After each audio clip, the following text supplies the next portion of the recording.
Hi there, Simon from simonwood.com. I'm about to embark on a major Sauvignonathon, if that's a word. It is now. I've got 15 Sauvignons to taste, so I've split them over 3 videos. This is the first one. This is the Europeans. A couple of Frenchies, a couple of Spaniards, and dig in. First one we have from Bordeaux. It's Dort. La Grande Cuvée, Sauvignon Blanc. Now Dort is one of for me, the best négociants at doing lower priced wines. Actually, it's not all that low priced, £8.49. Sometimes they do a few blends that have got Semillon in, but this one's 100% Sauvignon, and I think like I think all of them is going to be unoaked. Let's give it a whirl and see.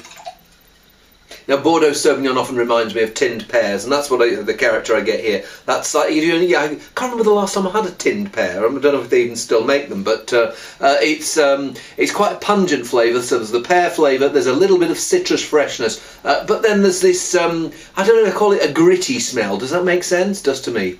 I'll stick my nose in and see if I can get some more, and then I'll come back.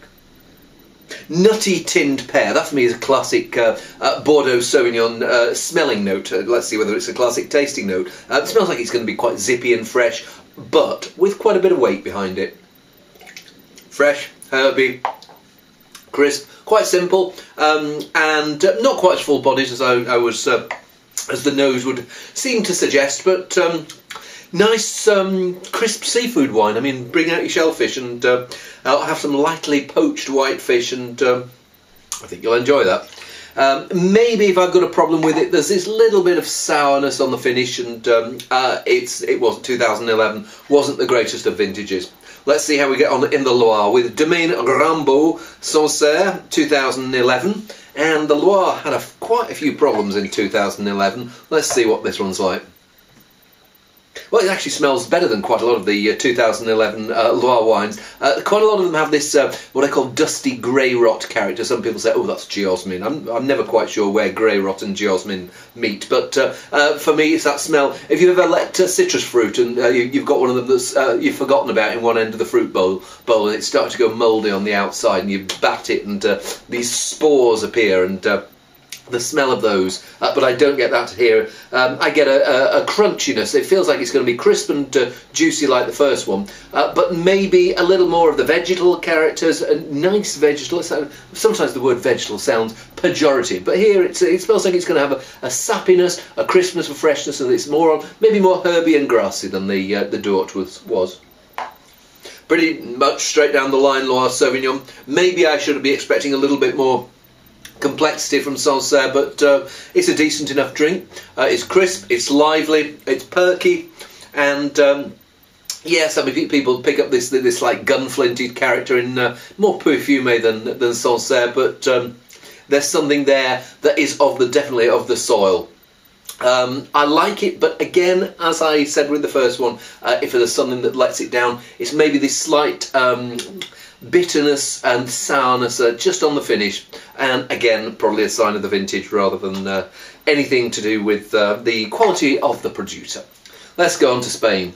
We are in Rueda, first of all, with La Casa de Sitios de Bodega, and so Sauvignon Blanc. I mean, Rueda, for me my favourite grape in Rueda is Verdeco, but the Sauvignon from here does pretty well. Let's see what this one's like.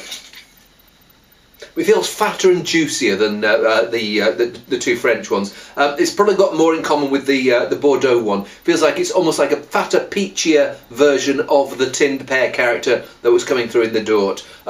Still smells like it's going to be fresh, but fleshier as well.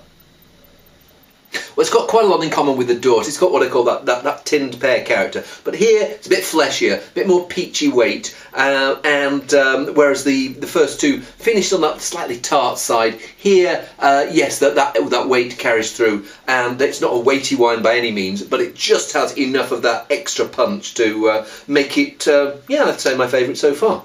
Let's see whether the final one can best it. It's Torres Fransola 100% Sauvignon Blanc from Penedès. So this is all the previous ones have been 2011. This one is 2010.